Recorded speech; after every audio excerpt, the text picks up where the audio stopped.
Hello dear student, welcome. तो tax का सब लेक्चर अपलोड कर दिया बच्चों लोग। अभी जो सम है तुम्हारा यूनिवर्सिटी का सॉल्यूशन है। तो अब ये है बच्चा सैलरी का सम है, घुमा फिरा क्या है। तो अभी स्टार्ट करते हैं।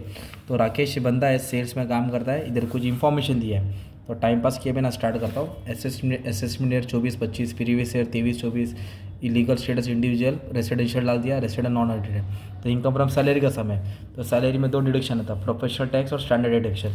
तो सबसे पहले यही लिखने का। इधर दिया प्रोफेशनल टैक्स, ओके। तो प्रोफेशनल टैक्स कितना दिया बच्चा, 2500। सबसे पहले डालने का 2500 इधर डाल दिया, ओके। और स्टैंडर्ड डिडक्शन फिक्स है सैलरी में 50,000। डिडक्शन बोले तो माइनस करने का, 2500 दिया था, 50,000 फिक्स है, मतलब ये 52,500, ओके।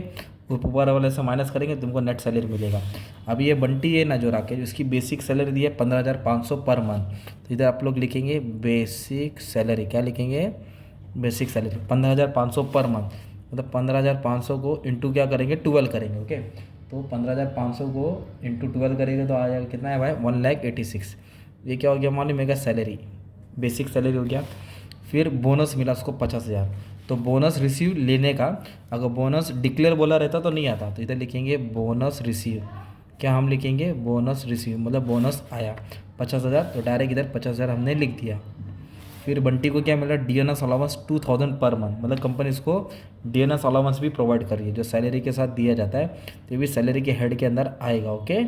सैलरी में लिखा है 2,000 पर मंथ है ना, तो इंटू क्या करने का था, 12 करने का था। तो तुम्हारा आएगा 24,000। ये भी ईजी हो गया। अभी बोला परक्यूसिट। परक्यूसिट का मतलब फैसिलिटीज़ होता है जो कंपनी अपने एम्प्लॉयज़ को दे रही है। तो ऐसे रेंट फ्री अकोमोडेशन कितना दी, 30,000 दी। तो परक्यूसिट क्या होता है, टैक्सेबल होता है, ठीक है, याद रखना। परक्यूसिट क्या आएगा, टैक्सेबल होता है। तो सेम अमाउंट लिख देने का, परक्यूसिट, ओके। जो कंपनी अपने एम्प्लॉय को दे रही है, भाई ले धक्का मत खा, ये ले तो इसका इस्तेमाल कर। तो 30,000 भी टैक्सेबल। पूरा स्टेटमेंट कॉपी करना है, ये वाला सीन अलग था। एजुकेशन अलाउंस दिया 1,500 पर मंथ और एग्जाम बोला है 1,200। तो पहले क्या लिखेंगे, ऐसे लिखेंगे एजुकेशन अलाउंस, है ना, बच्चों लोग के लिए पढ़ाई लिखाई की कंपनी दी 1,500 पर मंथ। तो 1,500 को इंटू क्या करेंगे, 12 करेंगे, ओके। तो मान लो तुम्हारा 18,000 है। फिर इधर एग्जाम बोला है ना 1,200, 1,200 पर मंथ नहीं बोला, सिर्फ 1,200। तो इधर लिखेंगे माइनस एग्जाम अंडर सेक्शन 10, ये भी दिया है। इधर लिख देंगे 1,200 एग्जाम। तो 18,000 में से 1,200 माइनस करेंगे तो 16,800 हिसाब में आएगा, 16,800 हिसाब में आएगा, ओके। फिर इसके बाद वाला receive entertainment allowance 90,000 per month since 1 जनवरी 2022, मतलब 22 से इसको अलाउंस मिलना चालू हो गया। तो ये साल भी इसको अलाउंस मिला रहेगा। तो 1950 को इंटू 12 कर देने का था, सिंपल। तो इधर लिखेंगे, क्या लिखेंगे, रिसीव एंटरटेनमेंट अलाउंस। तो इधर लिख देंगे एंटरटेनमेंट अलाउंस। गवर्नमेंट एम्प्लॉय रहेगा तो इसको डिडक्शन आएगा। तो 1950 इंटू 12 करेंगे, ओके। तो 23,400 आया, ठीक है, 23,400। फिर इसके बाद क्या बोला मालूम है क्या, एजुकेशन हो गया, entertainment allowance, employ deduction, professional tax. तो डिडक्शन है ना भाई, तो इधर मैं पहले डाल दिया था इधर, ओके। अभी ये क्या बोला, he was abroad on company work, company के बिहाफ पे वो बाहर गया था during the month of October, okay. Expense हुआ था। तो देखो अपन सैलरी पढ़ रहे तो एक्सपेंस लेता ही नहीं है, तो उसको बता दो। कुछ भी एक्सपेंस रीइंबर्स वो आता ही नहीं है, अपने को देखने का बंदे ने कमाया कितना कमाया। तो reimbursement of actual expense incurred abroad in respect of company work is not income of the employ, income नहीं है, इसमें उसको कुछ इन्फॉर्मेशन लिखना ही नहीं था, ओके।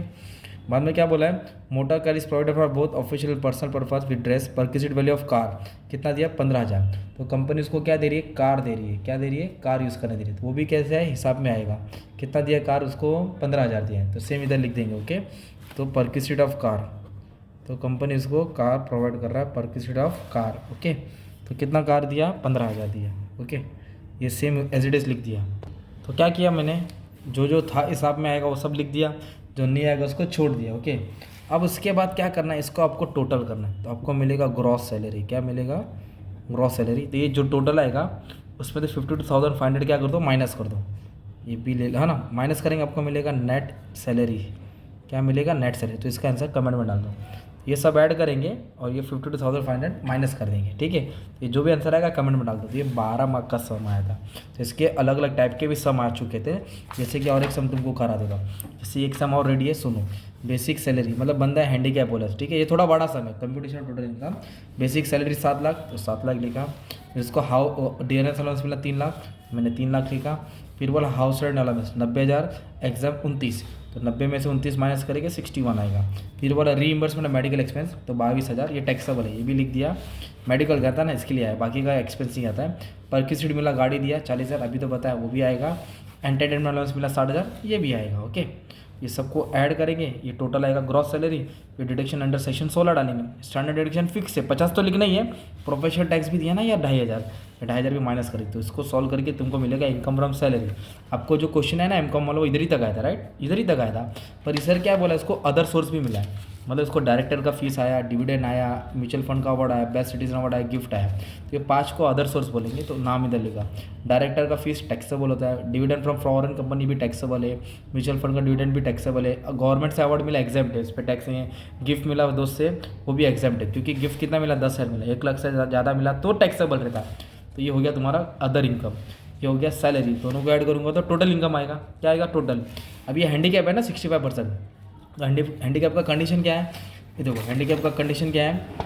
अगर 80% से कम हैंडीकैप है तो 75 माफ, 80% ज़्यादा तो 1,25,000 माफ। ये कितना परसेंट हैंडीकैप है 65, मतलब 75,000 अंडर सेक्शन 80 यू में आएगा।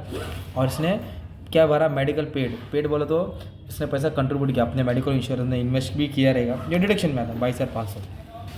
तो इसको माइनस करेगा तो फाइनल अमाउंट आ जाएगा। ये क्या था तुम्हारा डिडक्शन, 2 डिडक्शन था, ये डी और यू। मेडिकल पेड जो भी पेड रहता है, इन्वेस्टेड रहता है, डिडक्शन में आता है। तो एक इधर मिला तुम्हारा डिडक्शन, एक इधर ही मिला। इस तरह तुम्हारा पूरा सम ही सॉल्व हो गया ना यार, और क्या चाहिए भाई, एक number. Thank you very much, all the best for exam.